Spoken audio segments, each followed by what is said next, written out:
Hello and welcome to Unacademy. Welcome to the third episode of NCERT for International Relations.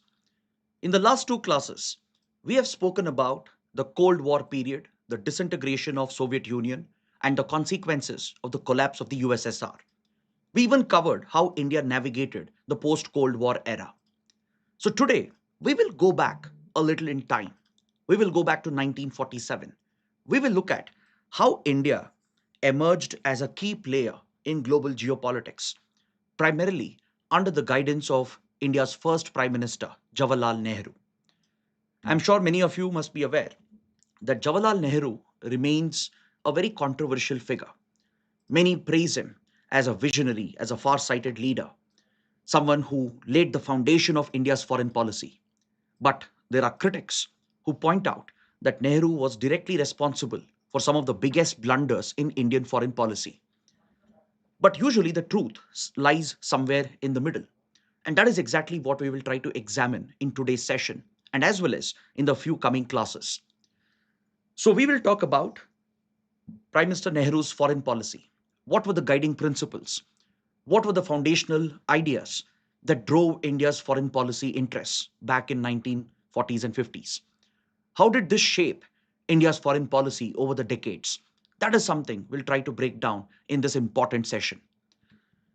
Now, before we start, please make a note that as part of this NCRT series, we are not only providing you the lectures, we are also conducting practice quiz, a practice test, where you can take up questions based on these topics and test your preparation. These tests will happen every Thursday, Friday throughout the month of August. So the first test begins tomorrow on the 13th of August at 3 p.m.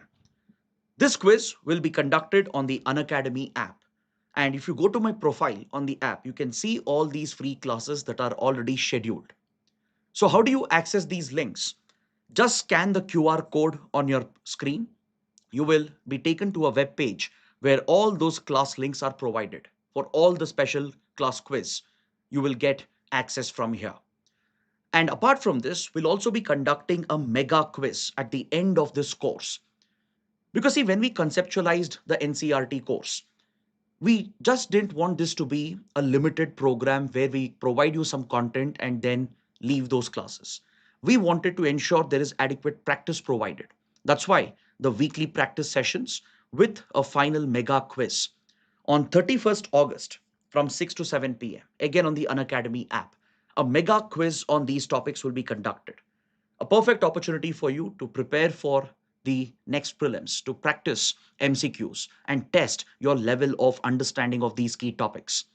So don't just leave these classes after attending them. Please go back, revise, keep the PPTs with you, make notes out of it, and ensure that you take up these quiz and these tests, which will help you prepare for the prelims examination. And by taking up the mega quiz, you will stand a chance to get 20% additional discount on Unacademy Platinum subscription. Unacademy Platinum is our most premium offering for serious UPSC aspirants.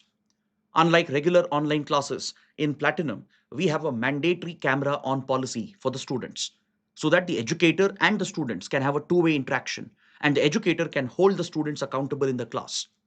It will also give you access to the study material, one-on-one mentorship with your educators, not just with subject matter experts. So those of you who are interested to enroll for Unacademy Platinum, this would be a great opportunity as you would get 20% additional discount if you perform well in the mega quiz on 31st August at 6 p.m. And if you want the PDF of today's session, just scan the QR code and I'll be sharing the PDF over here by tomorrow. So with this, let's begin our discussion. Let's talk about the contribution of Prime Minister Jawaharlal Nehru to India's foreign policy. Now, first of all, many of you might be wondering, why are we talking about political figures? What do they have to do with foreign policy of India? See, if you look at class 12 NCERT book, Politics in India Since Independence, there is a specific chapter on India's external relations. Under this chapter, the initial section is entirely dedicated to Prime Minister Nehru and his role in shaping India's foreign policy. That's because the Prime Minister of India plays a direct role in guiding and shaping India's foreign policy. If you look at the foreign policy organizational structure and the hierarchy in India, you have the Ministry of External Affairs, which is the nodal ministry to conduct our foreign relations on a day to day basis. The ministry is headed by a cabinet ranking external affairs minister, aided by the senior most IFS officer serving as the foreign secretary to the ministry. But however, the overall guidance, the vision of the foreign policy approach comes directly from the prime minister himself or herself. This has been a tradition that we have seen over the past 8 decades. Indian prime ministers have always played that pivotal role in shaping and guiding Indian foreign policy, especially when it comes to the big decisions, the strategic decisions which have to be taken, the overall broad vision of Indian foreign policy with regard to protecting and promoting our national interests. It stems directly from the personal charisma and the vision of the prime minister of the nation.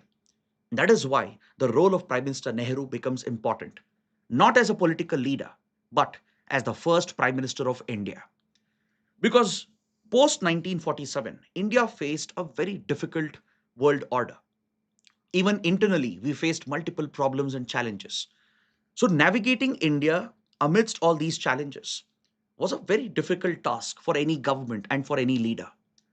And Prime Minister Nehru led India at this critical juncture, laid the very initial foundation of our foreign policy establishment, which even today guides our foreign policy decision making. Believe it or not, some of the principles, values that were imbibed into our foreign policy back in 1940s and 50s, they are still followed even today. And that is what makes this topic very, very relevant and extremely crucial for the prelims and the mains examination. Now, when you look at independent India post 1947, India was facing multiple external and internal problems, as I mentioned. And foreign policy of any country is shaped by both these factors. See, what is foreign policy at the end of the day? Foreign policy is an instrument, it's a tool available to the government to protect and promote the national interests of a nation. That's the reason why every state will have a dedicated foreign policy establishment. The task is to execute the foreign policy decisions, to maintain foreign relations with other countries, with multilateral organizations, so that the country's national interests are protected and promoted. Now, these national interests of a country, they are defined by the external challenges that the country is facing. It is also shaped by the internal developments, the internal politics, internal security challenges, the economic situation of that country, the military capabilities of that nation. Don't you think these factors play an important role in shaping the foreign policy priorities? Similarly, external global developments, regional developments happening beyond your borders, they have a direct influence on your foreign policy. So you need to understand the context in which the decisions of Prime Minister Nehru's government was forced to take certain complicated decisions that had to be taken. See, today it is easy to look back in retrospect and evaluate whether a decision was right or wrong, whether it served India's interests or did it go against India's interests. But to carry out an unbiased analysis, irrespective of political ideologies and your own political bias and affiliations, you need to keep aside the colored look that you take towards these retrospective events. You need to ensure that you look at those circumstances that were present in that period, in that era. What were the internal, external challenges that India was dealing with? Based on that, if you carry out an evaluation, then you will be able to come out with a much better, clear picture as to how good or bad were the decisions that were taken back in that day. Now, before we discuss all these topics in detail today, I have a very, very important announcement for UPSC aspirants. As we are approaching the 15th of August, as we are all set to celebrate India's 80th Independence Day, Unacademy is bringing out its best offer. Those of you who are looking to prepare for 2027, 2028, or beyond, this is your best opportunity. The Freedom Sale offer consists of 5 big announcements. You will get our subscription at the lowest price ever at just 16,999. Along with that, 80 lucky learners will get a 100% refund as we commemorate the 80th Independence Day of India. Along with that, you will get a free extension. For example, if you avail a 15-month subscription, you will get 3-month free extension. If you avail a 24-month subscription, you will get 12-month free extension. And as well as you will get CSC Assure Guarantee if you avail a minimum 2-year subscription. Under CSC Assure Guarantee, let's say for some reason you don't clear the exam in your first attempt, despite your best efforts. In that case, your next attempt is entirely on us. A free extension will be provided to help you prepare for the next attempt so that your continuous preparation journey is not broken because of lack of subscription. And the best part of this offer is that you will also get subscription to Indian Express, the premium edition, including the e-paper, UPSC Essentials segment, the explained articles. This would be made available free of cost if you avail a subscription of 2 years and above. The subscription alone would cost you 1500, and this will come as part of your subscription with Unacademy. So those of you who are looking to enroll and avail this opportunity, please do it before 14th August. I'm told the offer will end on 14th August. And to avail these offers, you have to enter the code IAS English. So with this, let's get started. And before we begin, if you want the links, be it for subscription, be it for the special class quiz or the mega quiz, and even for PDF download, all the links are also provided in the description box below. Now let's talk about the external challenges that were being faced by India post 1947 and how they would complicate India's foreign policy choices. See, 1940s was a very difficult period for the entire world.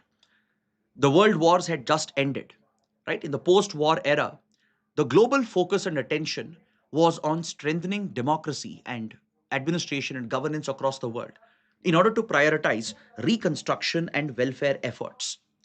Be it in Europe, be it in Asia, in Africa, across the world wars had taken their toll. There was significant damage to public infrastructure. Economies had been decimated. There was a massive refugee crisis across the world, primarily in Europe.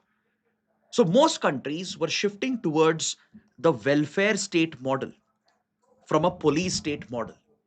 During the war period, most countries and governments focused on securitization, militarization, where they focused on ensuring the security of the state with better focus on intelligence, border security, and modernizing their armed forces. They even got involved in arms race in that period. So, from the focus on militarization and a police state, the approach of governance and administration in general in democratic states was shifting towards the welfare model, where it was being recognized that the state has a direct role to play in ensuring that people are uplifted from poverty, people are provided basic necessities, and basic infrastructure should be recreated, reconstructed as they had been damaged by the war efforts. So the whole world was struggling with economic uncertainty. Supply chains had been broken. Global trade had come to a standstill, right? So rebuilding the trade infrastructure, rebuilding the cities, rebuilding the essential infrastructure had become the top focus and priority. So it was a very bleak scenario that the world was staring at. There were other regions which had come under authoritarian dictatorial regimes where civil wars were taking place. Border disputes had turned into wars. So the world was staring at a very, very bleak scenario for the future. Along with that, decolonization was gaining momentum. With European powers being ravaged by the war, European powers being on the decline, it became inevitable to grant independence to their former colonies.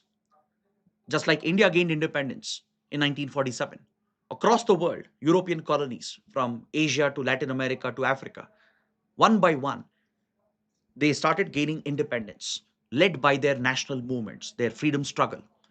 So we saw the retreat of the European colonial powers and the emergence of several new countries, new states taking shape, following their freedom struggle against European colonialism. We would see a retreat of imperialism along with this. Then emerged the Cold War divisions, as we discussed in the last two sessions. Immediately after Second World War, the mutual suspicion between the communist states led by Soviet Union and the democratic capitalist states led by United States triggered a geopolitical rivalry, an intense covert conflict between the Western countries and the Eastern Bloc communist nations. So the world was now being divided between two superpower blocs. The world was again being militarized. We spoke about NATO, the Warsaw Pact, how military blocs were being created. And this triggered an arms race, a space race between US and USSR. So the world was more divided than ever. Even though after the Second World War, efforts were made to set up a new international organization to maintain international peace and security, these efforts were not sufficient to prevent a Cold War from emerging. By 1945, the United Nations had taken shape to replace the erstwhile League of Nations. The League of Nations had been a catastrophic failure. It had failed to prevent the Second World War. Right? If you have studied world history, you would know that the League of Nations was created through the Treaty of Versailles after World War I. One of its prime objective was to prevent a second global conflict. But ironically, in many ways, League of Nations contributed to rising divisions and contributed to the Second World War. So the time had come to replace this international organization, and the United Nations was formed and established in 1945. A new world order was being created. A new international system was being established, primarily driven by Western powers and other major powers like the Soviet Union. So India had to navigate these difficult circumstances right after independence, where there was a shortage of essentials, lack of aid and assistance, lack of investments, ongoing wars and conflicts and disputes, a lack of a stable international order, right? Though India placed its faith in the UN system, India became one of the committed nations with regard to the principles of the UN Charter. We put a lot of hope and faith into the UN system, hoping that a fair and equitable system would be created for the international world order. But navigating all these challenges, breaking away from the colonial linkages, charting our own path, was presenting a massive challenge for India. Then, internally as well, multiple challenges came up. The British, when they left India, they had almost ravaged the Indian economy, and they left India much in a much worse state than the state that they had colonized in. So, amidst these circumstances, when the Indian constitution was drafted over the next 3 years and finally adopted by 1950, one key principle that would guide our foreign policy was enshrined in the Indian constitution. If you have read about the directive principles of state policy, the DPSPs, there is one specific article that directs the Indian state to promote international peace and security through its foreign policy. This particular DPSP, it mandates the Indian state to not just promote international peace and security, but to maintain just and honorable relations between nations, which means you will respect the sovereignty of other countries. You will treat others as equal partners. You will treat the world as one family to work together under the newly created international system to aid and support and assist each other. It mandates the state to respect international law, uphold your international obligations, your treaty commitments, and settle any dispute through negotiations, through arbitration, not through war, not through conflict, but through arbitration and negotiations by sitting across the table.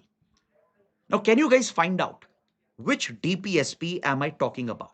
Which article is it in our Indian constitution that provides this mandate to the state? It exclusively deals with India's foreign policy. It acts as a guide for our foreign policy establishment. So, when you look at India's foreign policy today, right, today again we are dealing with a chaotic world order, with conflicts raging across the world, with economic turmoil being present everywhere. Even now, these very principles continue to shape and guide our foreign policy. What we saw in 1947 1950 period, right, we are seeing the same principles, the same ideas guiding our foreign policy even today. Look at our position with regard to the Russia Ukraine conflict. Look at India's stand with regard to the conflict in West Asia. Foreign policy may never be perfect, right? There will be mistakes committed. But overall, when you take a broader view, Indian foreign policy has always stood its ground when it comes to protecting the national interests of India. There could be setbacks, there could be failures, there could be big wins and big successes, right? This is part and parcel of the geopolitical game. And I hope all of you agree with this assessment. But what matters is whether India has been able to navigate these hurdles, whether India has been able to overcome these difficult challenges and ensure that our national interests are always made a priority through our foreign policy. So please find out which article is it in the DPSP that provides for these guidelines for our foreign policy. Please mention that. Mention the article number in the comment section below. Now, coming to India's internal challenges. What were those difficult circumstances within India that would in turn impact our foreign policy? The first and foremost challenge would be the colonial blunders, which had left behind a lasting and damaging legacy. For example, look at how the Indian subcontinent was partitioned, right? In the run up to our independence, in the final lap of our freedom struggle, the British had managed to divide and rule our society, primarily on communal lines, encouraging the communal divisions and communal polarization, which had triggered large scale Hindu Muslim riots from 1930s and 1940s onwards. Eventually, the partition of the subcontinent, done in a very haphazard manner, in a hurried manner, left behind a trail of destruction affecting millions of people. The Ratcliffe Committee that was set up to partition India and create Pakistan, it ended up doing a very shoddy job, right? It did not carry out any ground level surveys or assessments. The committee did not meet with the local people and the stakeholders. Sitting in Delhi using old maps, honestly, random lines were drawn to create West and East Pakistan by partitioning Punjab and Bengal. And this unleashed a complete environment of terror with extremist elements on all sides, resorting to large scale atrocities, brutal killings, rapes, slaughters.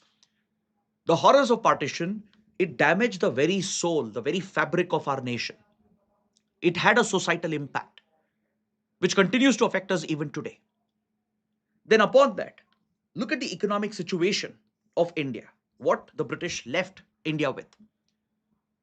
At one point, a self sustaining civilizational society was now broken down into a state of dependency. There was massive food insecurity. Agriculture had been decimated. Local industries had collapsed. India had been forced to just export raw materials to fuel the industrial revolution of Europe, primarily Britain, and become an importer of basic goods and commodities by paying a premium price. The war efforts of the Allied powers was largely sponsored with Indian resources, Indian money, and Indian soldiers. I hope all of you know about the Indian contribution in World War I and World War II, right? Thousands of Indian soldiers fought for the Allied powers, for Britain. India provided the required material wealth, resources, and the support required for the war efforts of Britain and its allies, both in World War I and World War II. So, all of this definitely had a big impact on India. India was basically starting from scratch. There was rampant poverty, famines in different parts of the country as rations were being diverted to feed the British troops. The food insecurity had become our biggest nightmare, right? So just imagine the situation at that point. The Indian government, irrespective of which party, which leader was in power, right, had to struggle to put one plate of meal on the table for people.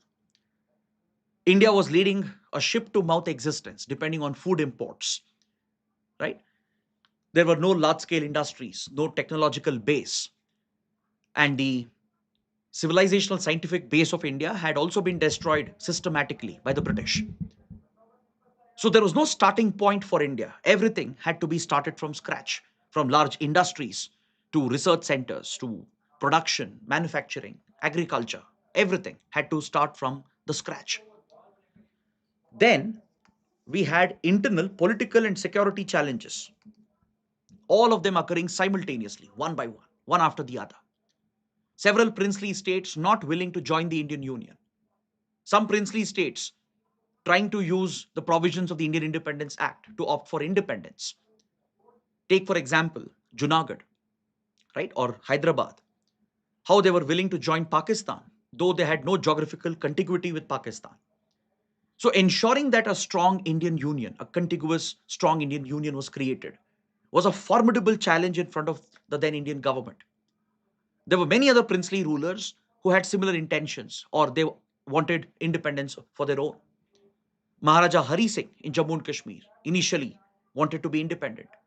Travancore, many such princely states had their own agendas, their own ideas.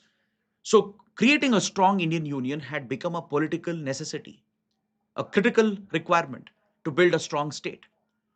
Then we had external challenges thrown upon us, especially by Pakistan. Pakistan's obsession and its insecurity with regard to India, its focus on Kashmir, the illegal tribal invasion it sponsored in 1947, right after independence, making an illegal attempt to capture J&K when Raja Hari Singh was yet to decide whether to join India or Pakistan. So Pakistan went on to occupy these territories, which eventually pushed Raja Hari Singh to sign the instrument of accession, thus merging J&K into Indian Union, making J&K the whole state that it existed as an integral part of the Indian Union. And as you know, India came to the assistance of J&K.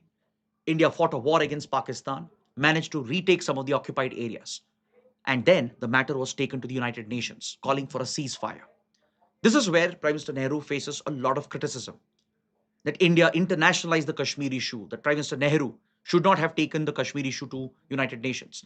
Now, that is a topic we will explore in the coming classes in more detail. So, what I want you to understand here is that Pakistan was already creating numerous challenges, security challenges.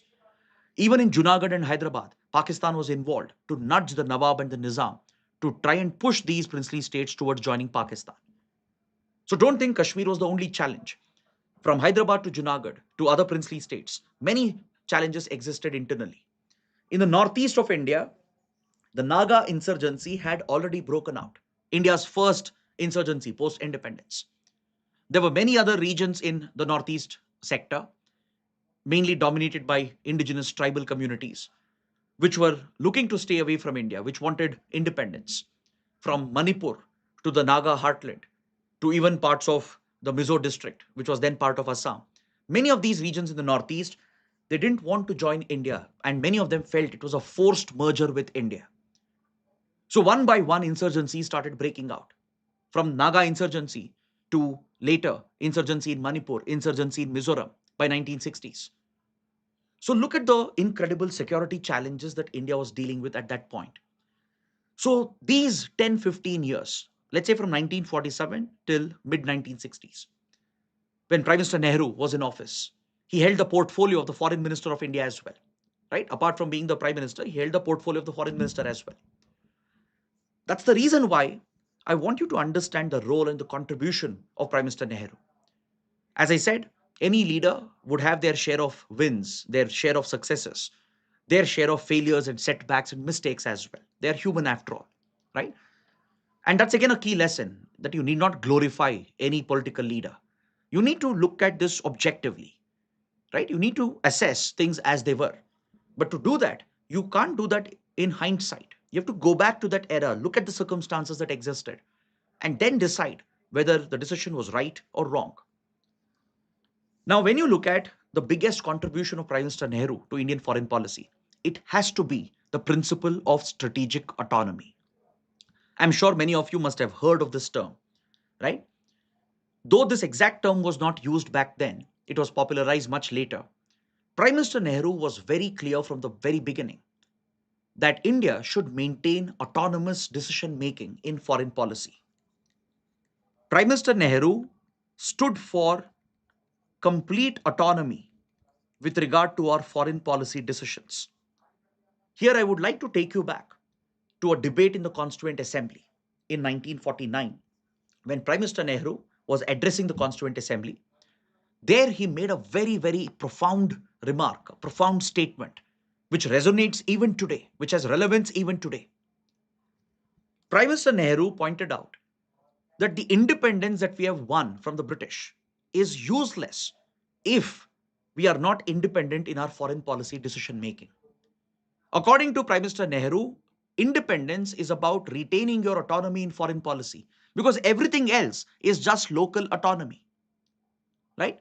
If you are being influenced by an external power, if you are being pressurized by another country to change your foreign policy decision, which might go against your interests, then that is not true independence.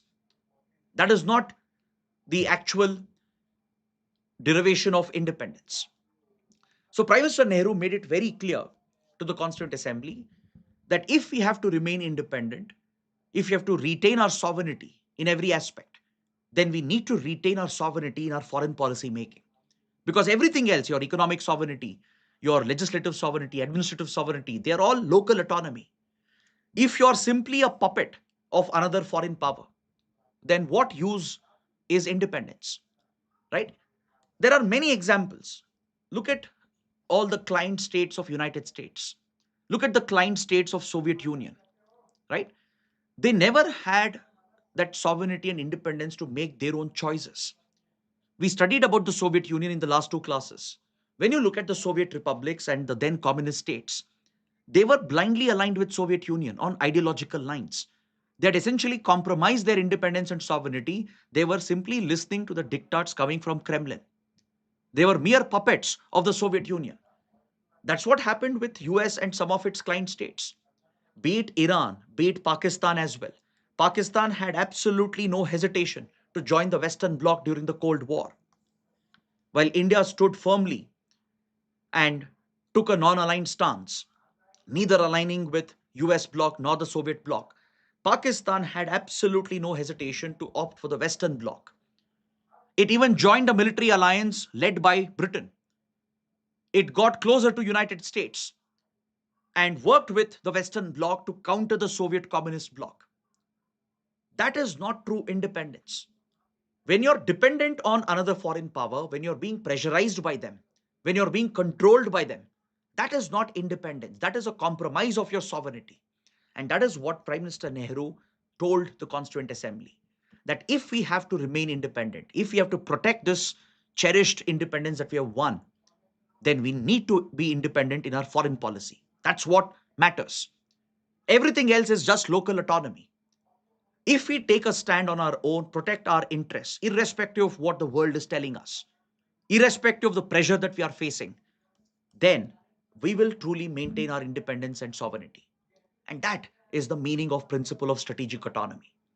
You get to see this in many critical decisions that India has taken, be it the Cold War divide, how India championed a third ideology, the non-aligned movement, which we will discuss in a short while, or be it India's rejection of unilateral sanctions, or be it India's pursuit of nuclear and space technology, irrespective of pressure being exerted by global powers. Or look at how India has taken a stand on the Israel Palestine issue. We even today remain ideologically committed to the two-state solution to create Palestine as an independent state while maintaining good relations with Israel. Look at India's stand on the Ukraine conflict, where we have protected the ties with Russia. At the same time, we have been urging Russia to end the war, to negotiate with Ukraine and find a solution for the conflict. Or how India bypassed the American and Western sanctions against Russia, how India bypassed Western sanctions against Myanmar. These are classic examples of India retaining its strategic autonomy even today. There have been rare exceptions here and there, especially in recent times. Apart from those rare exceptions, India has stood its ground very firmly against global pressure and global tactics. The only exception would be when India recently fell under American pressure to stop buying Iranian oil from 2019 onwards. After Donald Trump withdrew from the Iran nuclear deal or the Joint Comprehensive Plan of Action, US brought crippling sanctions on Iran again.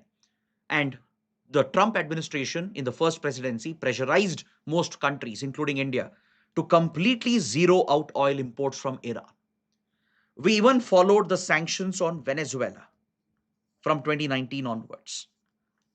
When Trump targeted Venezuela in his first presidency with sanctions, India cut off its oil imports from Venezuela. These are few rare exceptions. Apart from that, in most important geopolitical developments, India has managed to retain its principle of strategic autonomy. And that is how India has always safeguarded its core interests. That's how India has been in charge of its own foreign policy decisions, thus protecting and promoting our national interests. So, under Prime Minister Nehru, there were three important priorities for India, specifically for the foreign policy establishment. One, to preserve the hard earned sovereignty, to maintain that independence and autonomy in our decision making without becoming a puppet state or a client state of a bigger power. Second, protect our territorial integrity at any cost. Because we were facing challenges from Pakistan, from China. There were multiple border disputes, which eventually escalated into wars and conflicts. So, protecting territorial integrity was one of the top focus areas for our foreign policy establishment. And this remains a priority goal even today. Over decades, these goals have remained part of our foreign policy making. And then, promoting rapid economic development to address the pressing economic challenges. How foreign policy can be used to push for economic growth in the country. How can you procure latest technology? How can you procure the key raw materials? How can you find new markets? How can you attract investments? How can you promote free trade opportunities? This remains one of the top focus areas of India's foreign policy. So these priorities were laid down in late 1940s, early 1950s, and remains to guide our foreign policy even today. Now, when you look at the Cold War period and India's choices that were made, India took a very firm stand that we will neither align with the American Western led bloc nor with the Soviet Communist bloc. So, here I would like to take you to a letter that Prime Minister Nehru had written to KPS Menon. KPS Menon served as India's ambassador to Soviet Union and Hungary. He later led the Indian delegation to the United Nations as well. So he was a key diplomat at that point, interacting with global powers like United States, European powers, and Soviet Union. So Prime Minister Nehru wrote a letter in the midst of the Cold War addressed to KPS Menon, where he pointed out why India should remain non-aligned in this Cold War divide that was emerging. He argued very strongly that India should not falter, India should not take a step back. We should neither be seen in the Western American bloc nor in the Soviet Communist bloc. By remaining non aligned, we can draw benefits from all sides.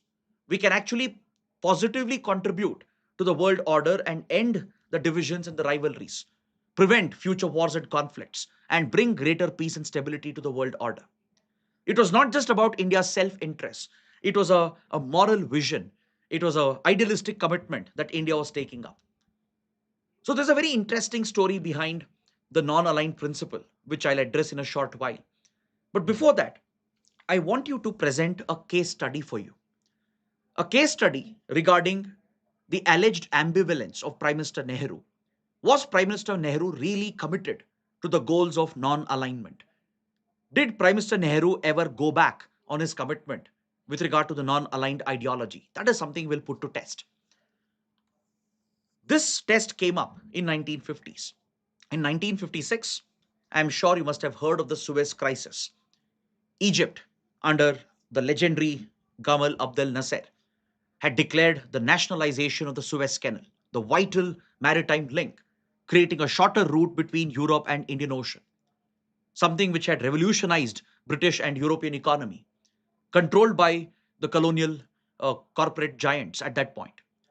So, when Egypt nationalized the Suez Canal, this represented a severe economic and strategic blow to Britain and as well as to France. So, following the nationalization of Suez Canal, Britain and France colluded with Israel, which by then had unilaterally declared independence with the backing of the Western powers. And they launched an attack against Egypt to gain control over the strategic Suez Canal. India saw this as an imperial attempt to extend imperial colonial agendas. India openly condemned and criticized Britain, France, and Israel for their imperial ambitions and for attacking a country like Egypt, which was not posing any hostile threat. Egypt was simply nationalizing its resources, and Suez Canal was and is one of the biggest resources for Egypt. So India stood firmly with Egypt, which was primarily driven by our support for former colonies, driven by our anti-imperial approach. India saw this as an attack against an innocent state, which was exercising its national sovereign rights. We saw this as an imperial colonial agenda, and we rejected the attack by Britain, France, and Israel, and we supported Egypt during the Suez crisis. But when a similar crisis unfolded in Hungary, where Soviet troops invaded Hungary, crushed a rebellion, and Soviet Union extended its reach and influence into Hungary, India did not say a word about it. India initially did not condemn the Soviet invasion.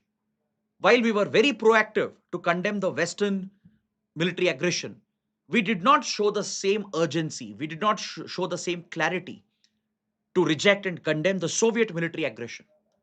So, this led to a lot of criticism against Prime Minister Nehru back then. This is something which is criticized even today, that India was never truly committed to non alignment. If we could criticize Western powers for the Suez crisis, why didn't we condemn Soviet invasion of Hungary?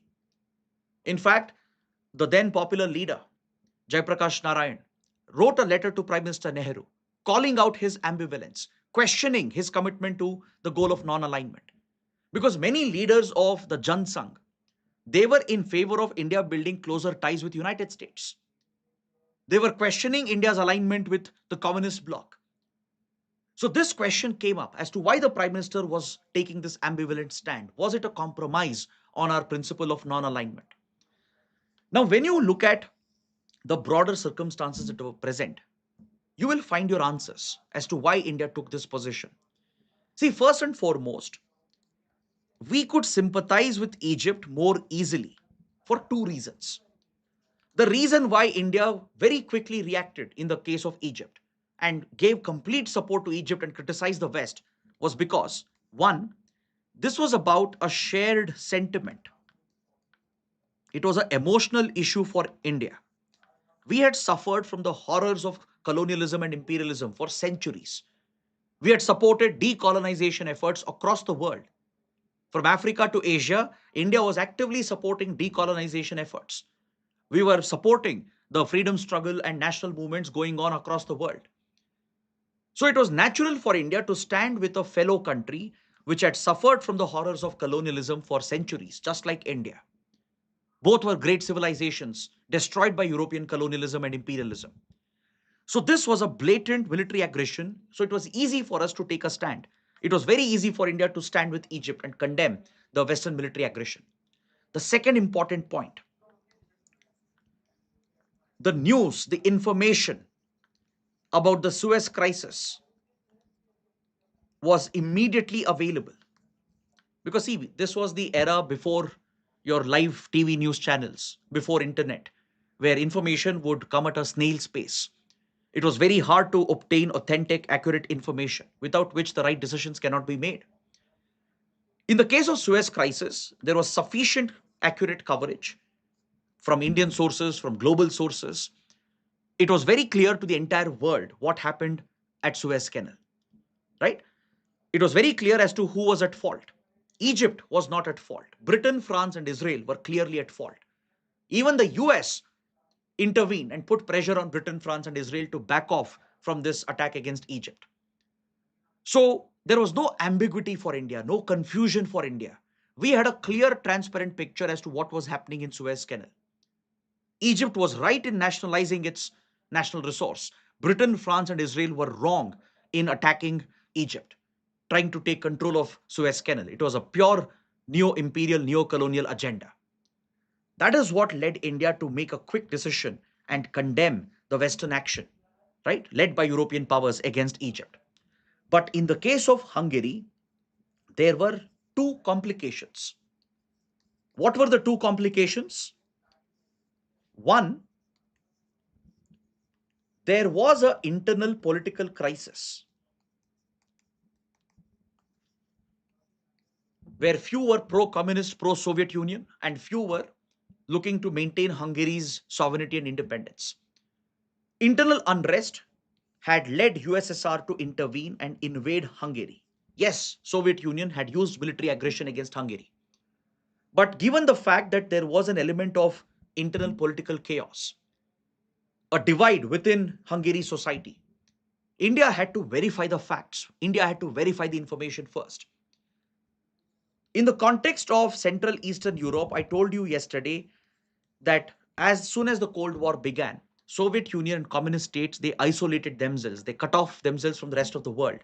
So the information flow was very slow. And whatever updates we were getting, it was primarily from Western media. And all of you know how Western media acts, serving the interests of the Western governments, known for their biased reporting, known for exaggerating when it comes to the Soviet and communist states. Western media was infamous for exaggerating their mistakes and their failures. So India couldn't take this at face value. India couldn't blindly trust what information was flowing from Western media sources. So the Nehru government took its time to assess what was happening, to assess the situation, right? This was one reason where India had information about an internal crisis being present in Hungary. Was it a genuine revolt and an uprising? Was Soviet Union justified to invade Hungary? And the lack of information from credible sources. You couldn't rely just on Western media sources. And the second main reason, a very pragmatic, realistic, and strategic reason, USSR had given India unconditional support over the Kashmir issue. I hope you guys remember this. In the last two classes, I've mentioned it. In both sessions, I've mentioned this point. When Pakistan attacked Jammu and Kashmir with a tribal invasion, India fought the war after J&K's accession to India, and we took the matter to the UN, calling for a ceasefire. Resolutions were brought up at the UN Security Council. And one country which vetoed any resolution against Indian interests was the Soviet Union. It firmly stood with India, protecting India's interests. Now, what do you think Soviet Union would do if India condemned the Soviet invasion of Hungary? What do you think Soviet Union's reaction would have been if India had voted against the USSR and its military aggression against Hungary? Many accuse Prime Minister Nehru of being too idealistic, of being short-sighted, but this is a clear example to show that Nehru was driven by realism and pragmatism as well. Support of Soviet Union on Kashmir issue was obviously conditional. If India took a stand against Soviet Union would have withdrawn that support, which could have led to UNSC resolutions against India over the Kashmir issue that would favor Pakistan. And also, it is reported widely, it is very well documented in credible sources, that Prime Minister Nehru raised the issue internally with Russia, with Soviet Union. Because see, there is a difference between public condemnation and raising the same issue behind the doors. Now, take for example, we are sitting in a class. How would you feel if I condemn you openly in front of everyone? Right? You will feel embarrassed. You will feel that I'm attacking you. It will sour the relations between us. What if I call you aside after the class is over and then point out your mistakes? Right? That will have a different response from you. That's what happens in diplomacy. Sometimes everything is not said out in the open. Even in the context of the current Ukraine war, though India has stood with Russia, we have never condemned Russian military aggression. Prime Minister Modi has conveyed this to Putin multiple times, internally, through back channel, through behind the door diplomacy, that Russian aggression is creating instability. Russia's war in Ukraine must end. There should be talks and negotiations. This has been conveyed from India behind the doors, not in public. Without embarrassing Russia, without calling out Russia openly, we have conveyed this behind the doors. And that is exactly what was done even back then. Was it ambivalence? Yes. Why? For strategic reasons. To maintain Soviet support over Kashmir issue, at the same time, the commitment towards non-alignment continued. Why? Because Russia's action, that is the Soviet Union's action, was called out by the Prime Minister, where India conveyed this behind the doors, that Soviet Union should withdraw its troops. It should back out from Hungary, and this is not acceptable. So now, coming to my last point for today's session, the non-aligned movement. How was it formed? I told you that there's a very interesting story behind the non-aligned principle. What is that? In 1950s, when the Cold War rivalries were at its peak and it was raging, triggering an arms race, both the blocs had gotten into a nuclear arms race and a space race had already been triggered. At this critical point, it was essential for the newly independent nations, the decolonized nations in Asia, Africa, and Latin America, which is today's global south, to come together and champion a new ideological path. See, this was an ideological conflict, right? We learned this in the last two classes between democracy, capitalism, and communism and socialism. For India, the path was very clear. Our interests would not be served by aligning with either of the blocs. We had to carve out a new independent path. A third order had to be created. If US and Western countries had created the first world and Soviet Union communist states had created the second world, India was very clear that we should champion a third world, a third ideology. And the philosophy of non alignment, taking the middle path in itself, is inspired by Buddhist philosophy, which is deeply rooted in India's civilizational values. In fact, when you study the Panchsheel agreement, the Panchsheel principles between India and China, which was signed in early 1950s, it was rooted in the very same Buddhist philosophy and principles of taking the middle path, of not interfering in others' affairs, of respecting others' autonomy, essentially their sovereignty, right? So we will study about the Panchsheel principles in the coming sessions. We'll have a separate session on India China, the boundary issue, where we will call out some of the foreign policy mistakes and blunders of Prime Minister Nehru. We will talk about the other conflicts with Pakistan, be it 47, 65, 71, right? We have dedicated sessions coming up in the next few days. But now I'll restrict myself to just the non aligned movement. From Buddhist philosophy, India took that inspiration, which went on to inspire the Panchsheel principles between India and China. So, following this, in mid 1950s, India found a common ground with several countries in Asia, Africa, and even in Europe. Most of them had suffered under colonialism. They had recently become independent. They had a common vision, a common objective. So, India worked with countries like Indonesia, Ghana, Yugoslavia, Egypt, and the leaders of these countries, they shared an excellent relationship with Prime Minister Nehru, be it Sukarno of Indonesia, who was actually supported and rescued by India under Prime Minister Nehru when Sukarno and the other nationalist leaders were fighting for their independence against Dutch colonialism in Indonesia. It was PM Nehru who dispatched a young Biju Patnaik, who was a pilot, who would later become the famous Chief Minister of Odisha, to rescue Sukarno and his nationalist leaders to bring them safely out from any Dutch attacks, where India essentially played a direct role in supporting their nationalistic struggle and their freedom movement, right? So there was a natural bond and friendship between Nehru and Sukarno. The same can be said about Nehru's friendship with Gamal Abdel Nasser, especially following the Suez crisis, how India supported Egypt, right? It was natural for good ties to develop between the two countries. Then Joseph Tito, the legendary Yugoslavian leader, and Kwame Nkrumah of Ghana. These countries shared a common vision that we should not contribute to existing rivalries. We should not become part of this ongoing arms race and rivalries which could lead to further wars and conflicts. So, inspired by the Buddhist philosophy of middle path, the path of non-alignment was carved out at the Afro-Asian Conference held in Bandung in Indonesia in 1955. The Bandung Conference that brought together multiple African and Asian countries, which were all recently decolonized, which had recently become independent. They took a call to not side with either of the superpower blocs, maintain their neutral stand, maintain their non alignment.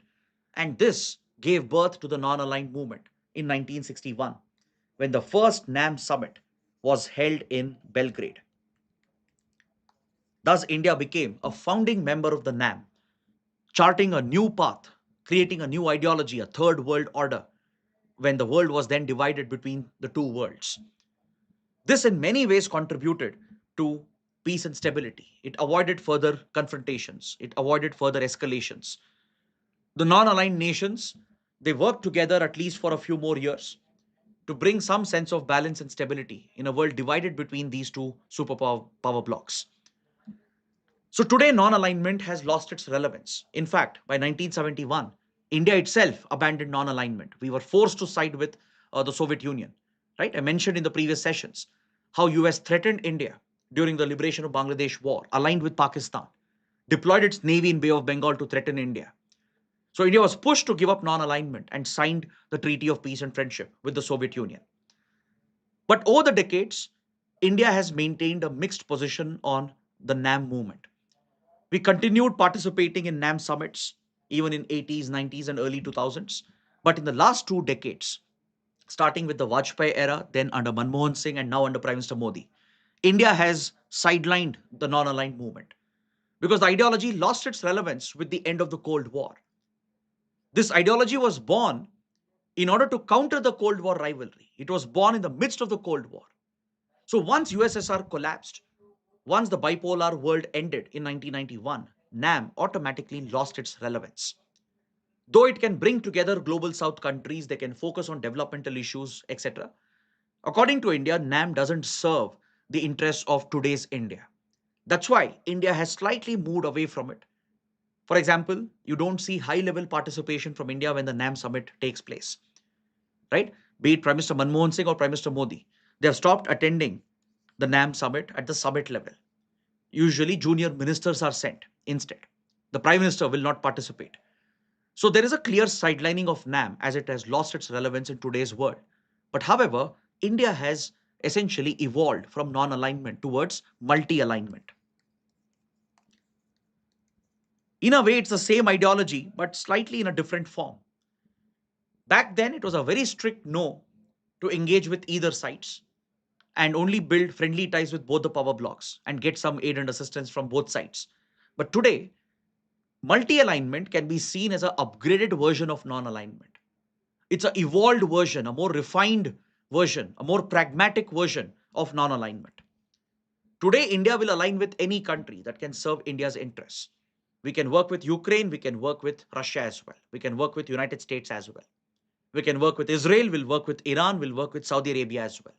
They might have their rivalries, their conflicts, but India will maintain its multi aligned position.